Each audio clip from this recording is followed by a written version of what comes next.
Before the conference room and the trembling glass of water, there was a life. A real life, with Sunday mornings that stretched like taffy and the kind of love that builds itself one day at a time. I met Thomas More on a July afternoon that smelled like cut grass and hot tar, the kind of day when the air itself seems to shimmer with possibility. He was standing outside Peterson's Hardware, arguing good-naturedly with old Mr. Peterson about the grain in a piece of oak, sawdust caught in his dark hair like fairy dust. When he laughed, I swear the whole street seemed to lean in to listen. He was a carpenter's son with calloused hands and a laugh that made you believe small towns could still be kind, that there were still men in this world who fix things instead of breaking them.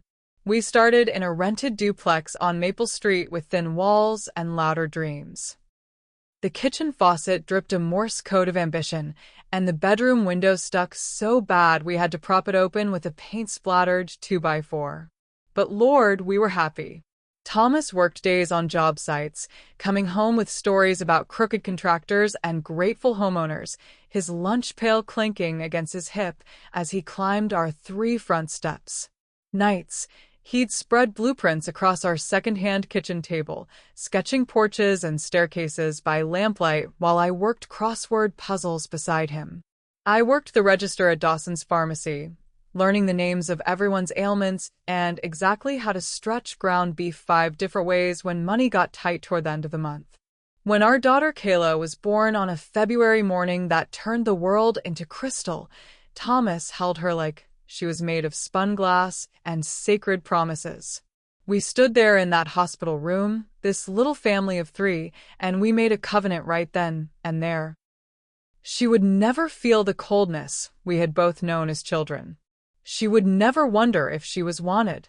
She would never have to choose between heat and groceries, never have to pretend she wasn't hungry when the cupboards ran bare.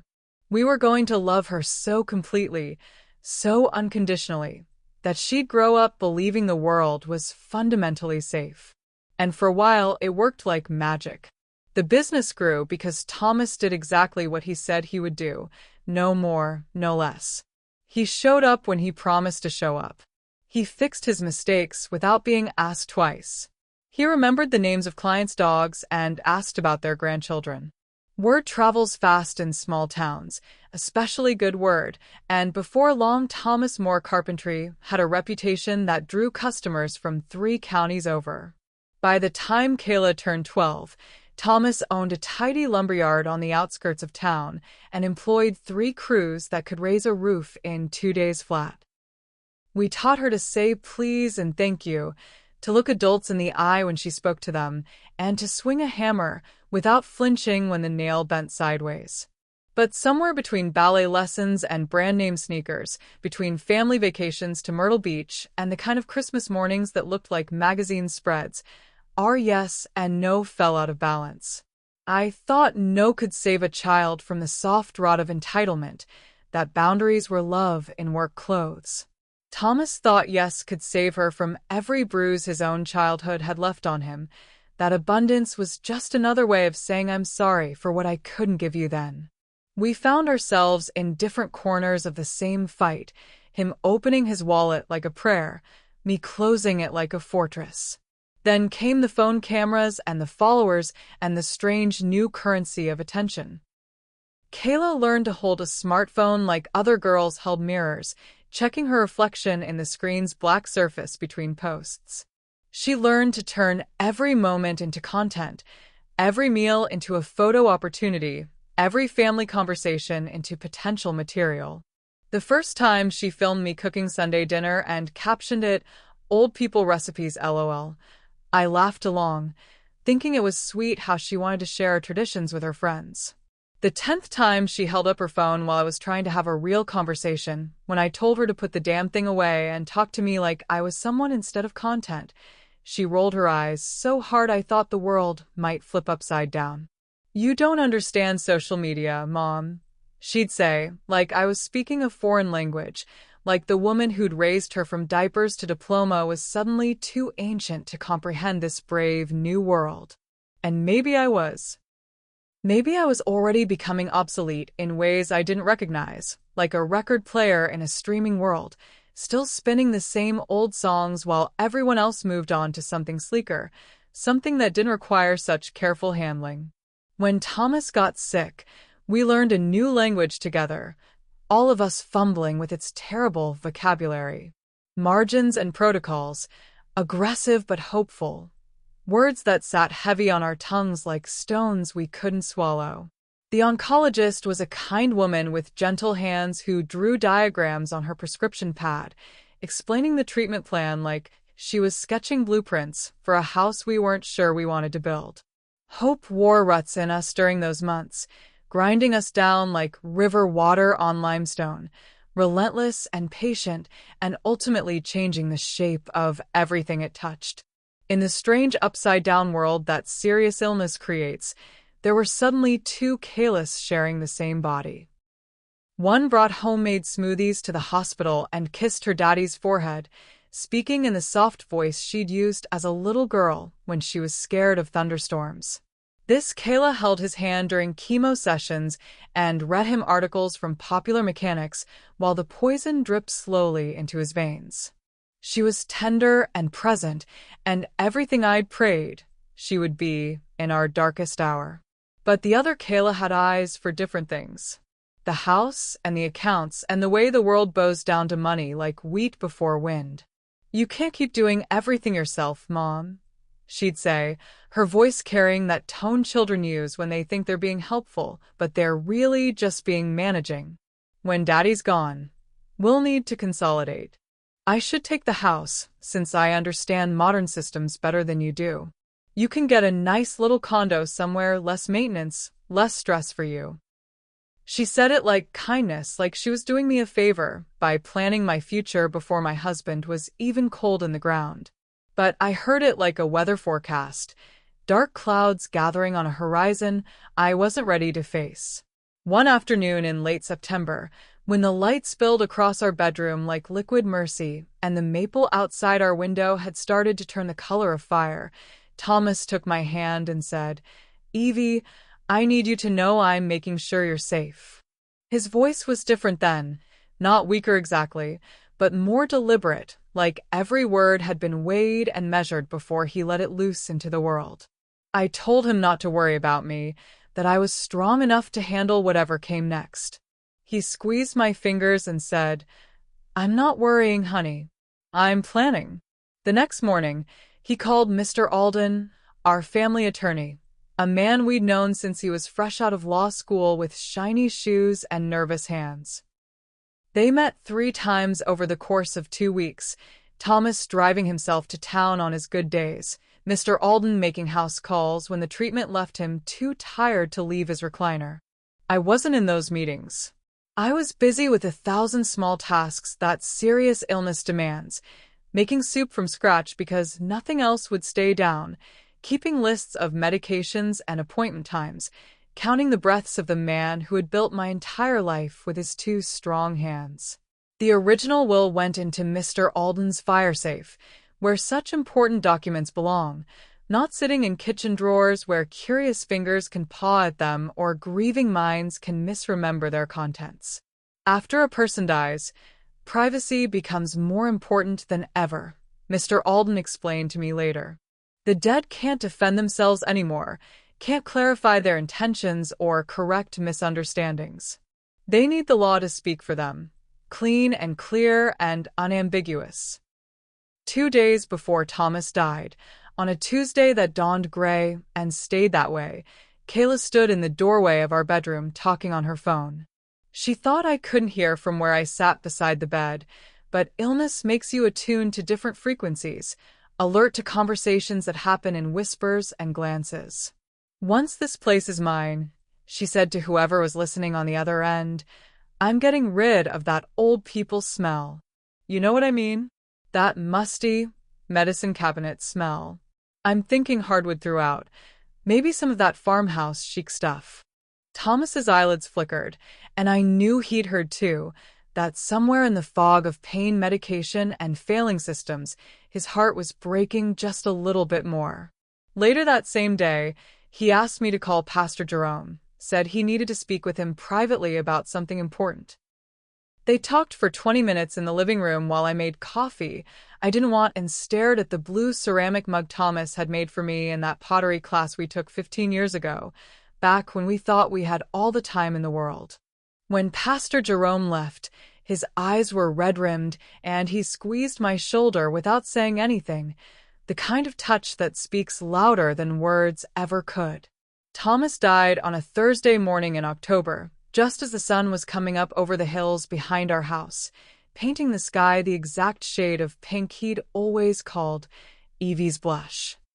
I was holding his hand when his breathing simply stopped, when the pause between exhales stretched out longer than any pause should, and then became permanent.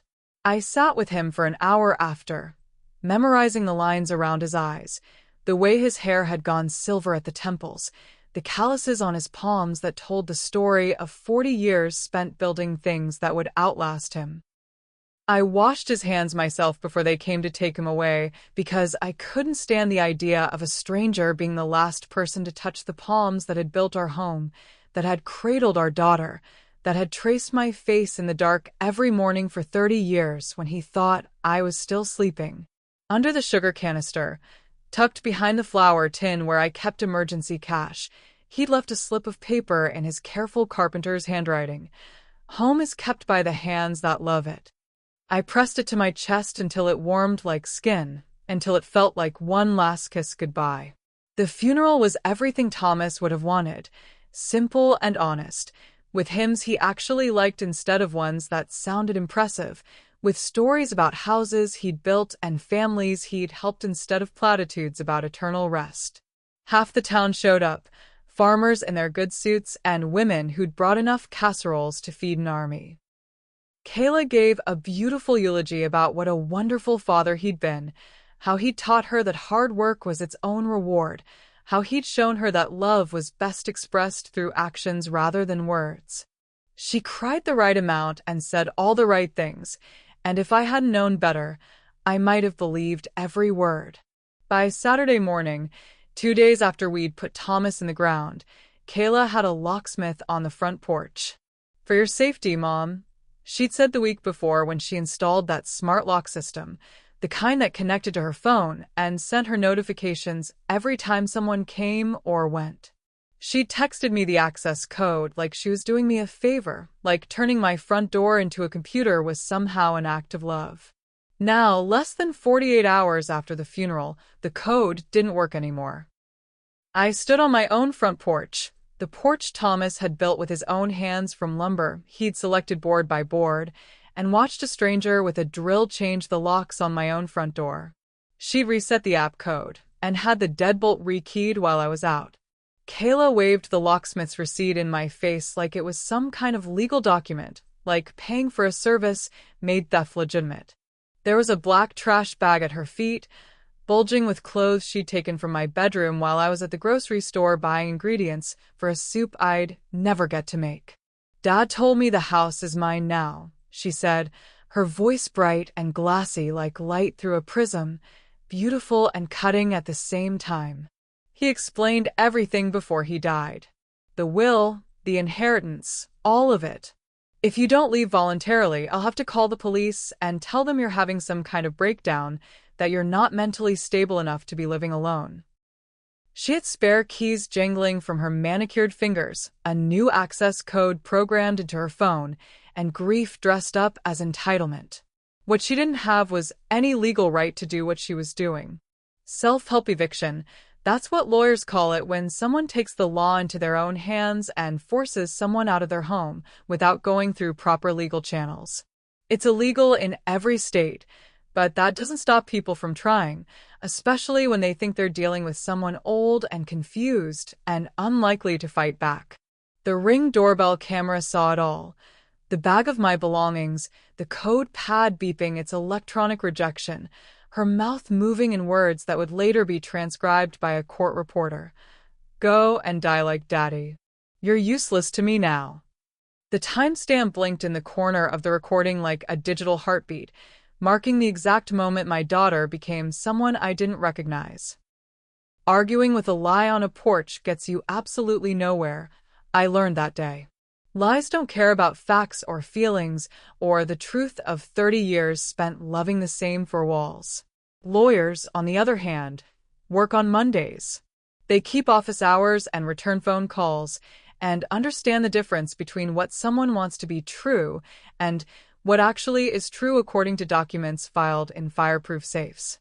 So I picked up my suitcase, the same blue Samsonite we'd bought for our honeymoon trip to Niagara Falls, and I tucked my wedding ring into my palm where I could feel its familiar weight against my skin. I walked down the front steps of the house I had mopped and painted and loved for 30 years, each step echoing like a gunshot in the too quiet morning air. Grief has a sound, I discovered. It isn't crying or wailing or any of the noises you might expect. It's the scrape of rubber wheels on concrete when you promised yourself you'd never leave home with your whole life packed inside a single suitcase. I checked into the Comfort Inn on Route 9, the same motel where out-of-town wedding guests stayed when they came for Kayla's high school graduation party. The room smelled like industrial disinfectant and other people's disappointments, and the bedspread had that polyester sheen that never looks quite clean no matter how many times it's been washed. I sat on the edge of that bed for 3 hours, still wearing my good black dress from the funeral, still holding Thomas's note in my fist like a talisman against the impossible thing that was happening to my life. On Monday morning, Mr. Alden's office called. His secretary, a woman named Beth who'd known me since Kayla was in kindergarten, spoke in the careful voice people use when they're delivering news that might break something important. As executor of Thomas's estate, Mr. Alden had formally lodged the will with the probate court and was now notifying all interested parties that there would be a courtesy reading on Wednesday at 2 o'clock. That is how these things work, she explained. Nobody gets secret advance copies. Nobody gets whispered hints about what's coming. The heirs, both the widow and the daughter, would walk into that conference room with nothing but their assumptions and whatever promises they thought they'd been made. The conference room at Alden, Murphy and Associates smelled like lemon furniture polish and decades of important papers, the kind of smell that makes you sit up straighter and speak more carefully.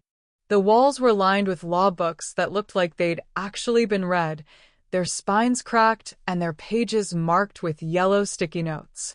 Kayla arrived 15 minutes early, wearing a black dress I'd never seen before and carrying a leather portfolio that probably cost more than I spent on groceries in a month. She crossed her legs and drummed her perfectly manicured nails against the chair arm the way people do when they think a room is about to fall in love with them. I wore the blue skirt Thomas had always said made my eyes look like the lake we never quite got around to visiting every summer, the one we kept saying we'd see next year when things weren't so busy. My hands were shaking slightly, not from nerves exactly, but from something deeper, like my body knew it was about to witness something that would change the shape of everything I thought I understood about my own life. Mr. Alden adjusted his wire-rimmed glasses, folded his hands on the polished conference table, and asked a question that seemed to split the air in the room like lightning. "Ms. Moore, did you even read your father's will?" Kayla's laugh was immediate and confident, the kind of sound people make when they think they're about to win a game they didn't even know they were playing. "I saw the first line," she said, flipping her hair in a gesture I remembered from her teenage years. "The house and $22 million. Daddy explained it to me before he got too sick to think clearly. He said it was all mine." Mr. Alden's expression didn't change, but something in the quality of the silence shifted, became heavier somehow, like the air before a thunderstorm. "He said it was yours," Mr. Alden replied, his voice as steady as a church bell. If. Such a small word to carry so much weight. If is a hinge, I realized in that moment. It can swing a kingdom open or slam it shut forever, depending on which way the wind blows. He began to read in a voice steady enough to hold me up while my whole world rearranged itself around this new information. "I, Thomas Eugene Moore, being of sound mind and body, do hereby leave the following conditional bequest to my daughter, Kayla Marie Moore. My house at 247 Elmwood Drive, my business Thomas More Carpentry and all its assets, and the sum of $22 million held in various accounts and investments, all gifts to vest only if my daughter provides care, housing, and respectful treatment to my beloved wife, Evelyn Rose Moore, for 365 consecutive days following my death. The words hit the room like stones thrown into still water, sending ripples of understanding in every direction. Kayla's confident smile flickered and went out like a candle in wind. Mr. Alden continued reading. Furthermore, I include this compassion clause. Any act of cruelty, eviction, harassment, or disrespect toward Evelyn within those 365 days shall be deemed immediate and irrevocable disinheritance, with the violator to be treated as having predeceased me for all legal purposes. Kayla laughed once, but it was a different laugh this time, thin and sharp as breaking glass. Mr. Alden reached into his briefcase and withdrew a tablet computer, the kind Thomas had never been comfortable with, but had apparently learned to use when it mattered most. He slid it across the polished table and pressed a button that filled the room with the electronic beeping of a security system and the sound of my own voice saying, "The code isn't working, Kayla." There it was on the screen.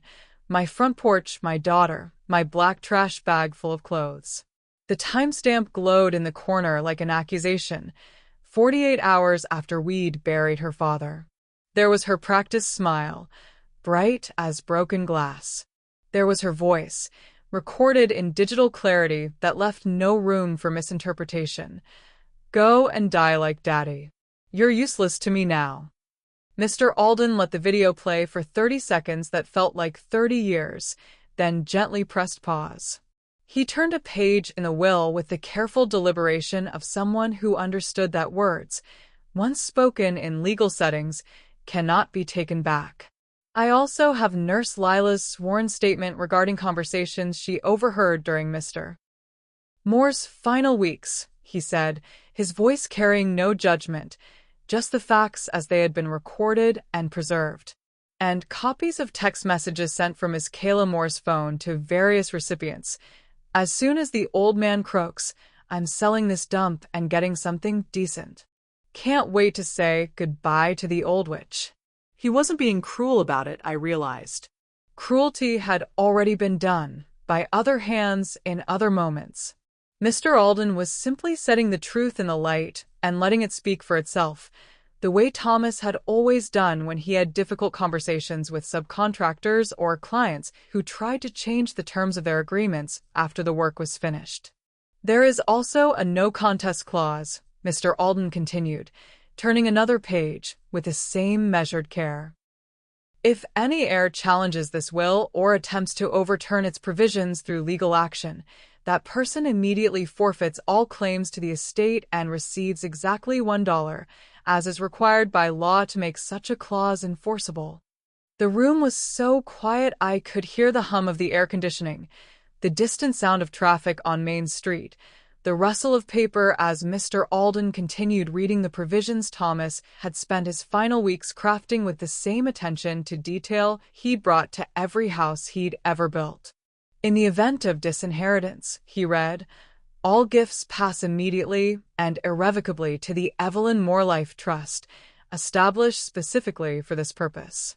This trust holds the house at 247 Elmwood Drive in perpetuity and provides funds for Mrs. Moore's housing, health care, transportation, and general welfare for the remainder of her natural life. She is empowered to award annual grants from the trust's income at her sole discretion. Upon her passing, the principal amount remaining will fund the establishment of the Mothers Who Stayed Scholarship, providing educational assistance to women who have dedicated their lives to caring for their families." For a moment I couldn't breathe, couldn't process what I was hearing. It wasn't just the money, though God knows $22 million was more than I'd ever dreamed of having. It was the shape of Thomas's love, the architecture of his care. He had built one final shelter for me, one last structure to keep me safe, and he had sealed its doors with a lock that only kindness could open. Mr. Alden reached for the tablet again, his fingers moving with practiced efficiency across its surface. Your father also asked me to record a message for you, Ms. Moore. He wanted you to hear this in his own words. Thomas's face filled the screen, thinner than I remembered, but with the same kind eyes that had looked at me across our kitchen table for 30 years. His voice was weaker than it had been in life, but his words were as solid as the houses he'd built. Kayla, he said, and I could hear all the love and disappointment and desperate hope tangled up in those two syllables. I'm making this video because I love you, and because I love you I need to write this will plainly, without tricks or hidden meanings. If you honor your mother the way she honored both of us for 30 years, if you treat her with the respect and care she deserves, you will never want for anything in this world. You'll have more money than you can spend in 3 lifetimes, a business that will support you and your children and your children's children. He paused, and I could see him gathering strength for what came next. But if you choose to dishonor her, if you choose cruelty over kindness, selfishness over love, then you will inherit the lesson instead of the money. And maybe that's what you need, sweetheart. Maybe that's the only thing that will teach you what I should have taught you years ago. His eyes found the camera, but somehow it felt like he was looking right at me, right through the screen and across the months between his recording and this moment. Love without respect isn't love, baby girl. It's just pretty words wrapped around empty promises. The video ended, leaving the room in a silence, so complete it felt like being underwater. I could feel my heart beating against my ribs, could hear Kayla's sharp intake of breath, could sense Mr. Alden's professional composure holding steady like a lighthouse in a storm. Anger, I've learned, is often easier to wear than shame. It sits lighter on the shoulders, makes you feel powerful instead of small. Kayla stood so fast her chair scraped against the carpet, a sound like fingernails on a chalkboard. You can't do this, she said, but she wasn't talking to anyone in the room. She was arguing with the air, with the lemon polish, with the ghost of the man whose hands had built our entire lives from nothing but love and lumber and stubborn determination. She looked at the will again, her eyes scanning the no-contest clause that grinned up at her from the legal document like a trap she hadn't seen coming. I watched her swallow the lawsuit she'd already been forming on her tongue, watched her realize that fighting this would leave her with exactly $1 and a courtroom full of people who'd heard every word of what she'd said on that porch. Then she left in a storm of expensive perfume and wounded pride, her heels clicking against the marble floor like an angry typewriter. The room settled after she was gone, papers sighing back into place, air moving more freely without all that rage taking up space. Mr. Alden began gathering his documents, but I didn't ask to see the numbers, didn't want to know exactly how many zeros were involved in this surreal reversal of fortune. Instead, I asked for my house key, the simple brass key that Thomas had pressed into my palm on our wedding day 30 years ago when he carried me across the threshold of our first real home. On the drive back to Elmwood Drive, Mr. Alden called his brother-in-law who ran a locksmith business and had the man meet us at the house. Together we changed that smart lock back to a traditional deadbolt, the old-fashioned kind that requires an actual key and doesn't send notifications to anyone's phone. Legal possession has always been yours, Mr. Alden explained as we watched the locksmith work. Now, let's make sure the practical kind catches up. I stood on my front porch, the same porch where I'd been homeless just 3 days earlier, and read Thomas's note again. Home is kept by the hand that love it.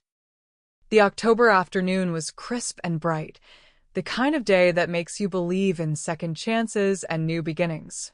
I washed the front steps where grief and greed had said too much, scrubbed away the invisible stains of words that should never have been spoken. I planted new lilies along the foundation, digging them deep where the first frost couldn't find them, where they'd have time to establish strong roots before winter set in for good. I hung the wooden sign Thomas had carved for me 20 years ago back over the front door, the one that simply said the Moores in his careful script, each letter sanded smooth and sealed against the weather. I ran my fingers along each curve and line until I knew the sentence by touch, until it felt like reading Braille, until it told the story of who we'd been and who I was going to be now that the we had become just me. People think the lesson of this story is about money, about some kind of cosmic justice delivered through estate planning. But money is just a microphone, I've learned. It makes what's already true louder, amplifies the love or cruelty that was there all along. The real lesson is simpler and harder than that. If love only shows up when there's something to be gained from it, it isn't love. If kindness arrives carrying a calculator and a list of expected returns, it isn't kindness. Respect has to come first, or nothing built on its absence will ever stand. My phone started vibrating almost immediately after I got home, jittering itself across the kitchen table like a living thing having a seizure. Messages flooded in, apologies drafted by panic, threats dressed up as concerned questions, attempts at manipulation wrapped in the familiar language of family obligation. I was grieving, Mom. You know I didn't mean it. We need to talk about this situation. I'm sure we can work something out. The same voice that had told me to go die, like my husband, was now trying to negotiate its way back into my good graces, or at least into my bank account. I turned the phone face down and listened to the tea kettle cooling on the stove, its metal ticking as it released the day's heat. Boundaries, I was learning, could be as quiet as steam fading into air, as simple as choosing not to answer a phone that demanded to be answered. The first scholarship checks went out 6 weeks later, written from the trust's income because Thomas had funded the trust during his lifetime, allowing us to begin disbursements quickly without waiting for the lengthy probate process. A nursing assistant named Maria finished her prerequisites without having to skip rent, bought her textbooks without choosing between education and electricity. A single mother named Jennifer used her grant to cover daycare costs, so she could take an evening shift at the hospital that came with actual benefits instead of just promises. Another woman, Sarah, fixed her transmission so she didn't have to choose between reliable transportation and her dignity. I cried over those receipts like they were baby pictures, like they were proof that something good could grow from soil that had been watered with such bitter tears. And I didn't apologize to anyone for those tears, didn't explain or justify the way grief and joy could occupy the same heart at the same time. Weeks went by, and the house remembered me the way houses do when they're truly loved. The floors stopped echoing like a motel room and started sounding like home again. The hallway photos looked like chapters in a continuing story instead of exhibits in a museum of what used to be. I learned to cook for one without it feeling like failure, learned to enjoy the silence that came with not having to negotiate every decision with someone else's needs and opinions. At church, Pastor Jerome took my hand after the service and told me something I'd never known. Thomas had asked him to witness that video because hard truths deserve soft voices, because he believed that the most important things should be said with love even when they cut deep. He told me he'd spent your whole marriage learning how to carve truth with the gentlest tools he could find, Pastor Jerome said, but that sometimes you have to carve it deep enough to hold weight, deep enough to last. That sounded like Thomas, all right. He believed that all his life, had practiced it in every difficult conversation he'd ever had with clients or subcontractors or, apparently, with the daughter he'd loved enough to set boundaries she couldn't cross without consequences. Kayla went quiet for a while, then loud, then quiet again, like a radio trying to find the right frequency. First there were threats to sue, delivered through her lawyer until that lawyer actually read the no contest clause and explained exactly what challenging the will would cost her. Then came the apology that seemed to be directed more at the air than at the wound she'd created, words that hit all the right notes without ever quite landing where they needed to land. One day in December, when the snow was falling like forgiveness over the whole town, she called with a smaller voice than I'd heard from her in years. "I'm sorry," she said, and for the first time since this whole mess started, she sounded like the little girl who used to climb into my bed during thunderstorms. But she didn't say what she was sorry for, didn't name the specific hurts that needed addressing. People think the apology is the end of the story, that saying sorry automatically opens the door to forgiveness and restoration. But an apology is really just the beginning, just the first small step on a much longer journey toward repair. I love you, I told her, because that had always been true and would always be true no matter what she'd done or said. But love without respect isn't love, sweetheart. It's just pretty words wrapped around empty promises. And respect without repair isn't respect, it's just fear of consequences. She was quiet for a long time, so long I thought maybe the call had dropped. Finally, she asked, "What would repair look like, Mom? What do you need from me?" It was the first question she'd asked about my needs instead of her own in longer than I could remember. "Show up when there's no money in the room," I said. "Speak my name softly, the way you did when you were small and needed something important. A porch with no trash bags and no threats.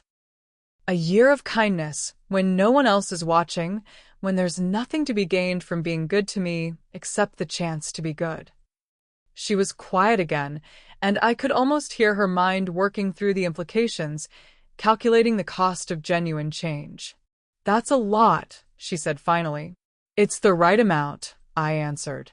"If you're listening to this story and you're old enough to be called a burden, old enough for someone to suggest you'd be better off in a nice place with people your own age, hear me clearly. Read every line of every document that affects your life. Keep copies in places your children don't know about. Keep your keys, and change your locks if you must. Tell the truth to someone who writes things down and keeps good records. Don't argue with lies on porches, or in parking lots, or anywhere else they corner you. Find lawyers who work on Mondays and understand that family feelings don't trump legal facts. Love your children, yes. Love them fiercely and completely and without reservation. But do not finance your abusers, no matter how much DNA you share. Do not bankroll your own mistreatment because someone convinced you that's what good mothers do. Legacy is what you build with your own hands and heart and choices, not what other people expect you to hand over because they've decided they deserve it. I still wear my wedding ring some days, not because I'm stuck in the past or can't let go, but because I remember what it stood for. I remember a man who could turn raw wood into shelter, who could transform a simple promise into 30 years of waking up grateful. I remember a house that never asked me to disappear in order to stay, never demanded that I make myself smaller to fit inside its walls. I remember the scrape of a suitcase on concrete and the sweeter sound of a deadbolt turning back in my favor. The will didn't save me, not really. What saved me was the conversation Thomas and I had while we could still look each other in the eye, while we could still speak the hard truths that needed speaking. We decided together, in those final weeks when every word mattered, love with respect, or nothing at all. Kindness without conditions, or walk away. My daughter thought she was inheriting a house and a number, but I inherited something more valuable, a lesson strong enough to hold a roof up, walls sturdy enough to weather any storm. And I intend to live inside that lesson for whatever years I have left, doors open to anyone who can come in gently and keep their hands kind, windows thrown wide to let in light and air and the sound of laughter that builds itself one day at a time.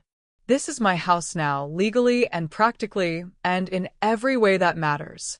This is my life, shaped by choices instead of expectations, built on the foundation Thomas laid not with his money, but with his wisdom.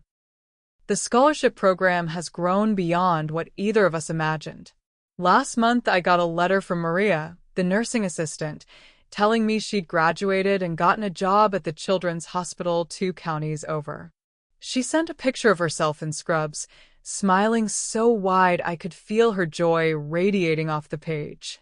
Jennifer, the single mother, finished her degree in social work and now helps other women navigate the maze of services available to families in crisis. Sarah used her second chance to go back to school herself, studying automotive repair because she never wanted to feel helpless again when something broke down. These women understand something that took me 70 years to learn, that accepting help isn't weakness, it's wisdom. That recognizing your own worth isn't vanity, it's survival. That sometimes the most radical thing you can do is refuse to disappear just because someone else would find it convenient. I keep a folder now, thick with letters and photos and graduation announcements from women whose names I'm learning to say like prayers. Each story is different, but they all share the same thread. A moment when someone believed in them enough to invest in their future, when someone saw their potential instead of just their problems. Thomas would have loved reading these letters, would have memorized every detail the way he used to memorize the measurements for custom cabinets. The house itself has settled into a new rhythm, one that belongs entirely to me. I've painted the kitchen a warm yellow that makes the morning light dance across the walls. I've turned Thomas's workshop into a reading room, lined with the books I never had time for when I was busy taking care of everyone else's needs. The walls still hold the faint scent of sawdust and wood stain, but now they also smell like lavender tea and the vanilla candles I light when I want to feel particularly indulgent. I've learned to enjoy my own company in ways I never expected. Dinner at 5:30 if I want it, or 9 o'clock if I don't. Movies that make me cry, without having to explain why tears can sometimes be a luxury instead of a sorrow. Long baths on Tuesday afternoons just because I can, just because the hot water heater is paid for and the bathroom door locks and no one needs anything from me except what I choose to give. The town has wrapped around my story in the way small towns do, making it part of their collective memory, their shared understanding of how justice sometimes works in unexpected ways. At the grocery store, people nod respectfully instead of offering the pitying smiles they used to give the poor widow woman. At church, I'm asked for my opinion on things, invited to serve on committees that matter, treated like someone whose voice deserves to be heard. Word travels fast in places like this, and the story that's traveled is that Evelyn Moore is a woman who shouldn't be underestimated. Winter came early that first year, a November snowstorm that turned the world into something clean and quiet and new. I stood at my living room window, watching the flakes settle on the branches of the maple tree Thomas had planted when Kayla was born, and I felt something I hadn't expected to feel again: contentment. Not happiness exactly, because happiness requires forgetting too much of what had come before. But contentment, the deep satisfaction of knowing you're exactly where you belong, living exactly the life you've chosen instead of the one someone else planned for you. Kayla tried to come home for Christmas, showed up on my doorstep with wrapped presents and carefully practiced words about family and forgiveness and starting fresh. She'd lost weight, and there were new lines around her eyes that spoke of sleepless nights and expensive lawyers and the kind of stress that comes from discovering you're not as smart as you thought you were. I invited her in for coffee because she was still my daughter, still the little girl who used to help me roll out cookies for Santa. But I didn't pretend that time had erased what needed to be acknowledged, didn't let her gift wrapping stand in for the harder work of actually changing. "I've been thinking about what you said," she told me, perched on the edge of the sofa, like she wasn't sure she was allowed to fully settle in. "About showing up when there's no money in the room." "And?" I asked, keeping my voice gentle, but not giving her an easy path back to my good graces. "I don't know how to do that," she admitted, and it was the first honest thing she'd said to me in years. "I don't know how to love people without keeping score, without thinking about what's in it for me. I don't know when I became someone who treats her own mother like a transaction." It was a start, that honesty. Not nearly enough, but a first small step toward becoming someone worth inheriting what Thomas had built. We talked for 2 hours that Christmas afternoon, carefully and sometimes awkwardly, like strangers learning each other's language. I told her about the scholarship recipients, about the women who were rebuilding their lives with the help of the interest on money she'd thought belonged to her.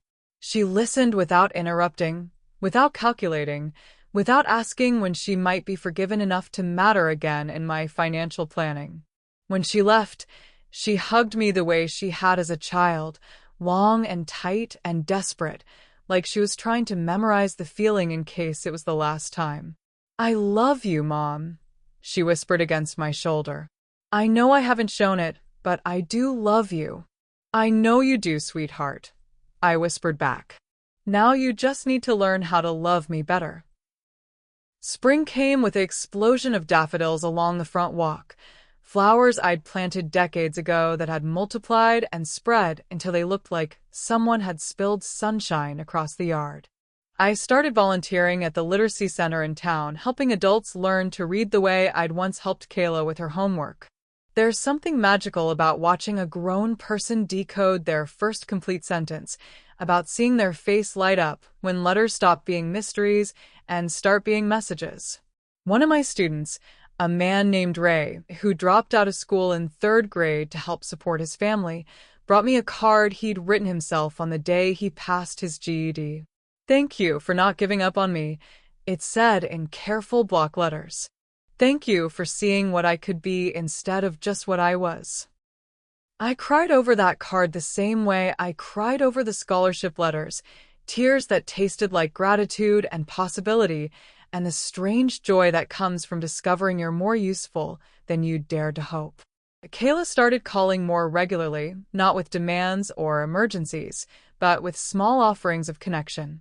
Pictures of sunsets she thought I'd enjoy, articles about gardening techniques she'd found online, questions about recipes and family history, and whether I remembered the name of the dog we'd had when she was 10. Slowly, carefully, like someone learning to trust ice that might not hold their weight, she began to show up in ways that had nothing to do with inheritance or expectations. She got a job, something she hadn't had to do since college. Customer service for an insurance company, nothing glamorous or exciting, but honest work that required her to be helpful to strangers without expecting anything in return. She rented a small apartment instead of assuming she could move back into the house she'd tried to steal. She started therapy, something I'd suggested years ago that she dismissed as unnecessary. "It's hard," she told me during one of our careful conversations. "Learning to think about other people first. Learning to give without keeping a ledger." The therapist says I learned early that love was conditional, that I had to perform to earn affection. She says maybe that's why I thought your love was something I could lose if I wasn't careful, something I had to grab and hold on to before it disappeared. It was the closest she'd come to understanding what had gone wrong between us, this confusion of love with possession, this idea that caring for someone meant controlling them. Thomas had seen it happening, I realized. He'd watched his little girl learning the wrong lessons about how love worked, and he'd spent his final weeks trying to correct a course that had been decades in the making. The 1-year mark passed without ceremony or celebration. According to the will, Kayla had needed to provide me with care, housing, and respectful treatment for 365 consecutive days to inherit Thomas's fortune.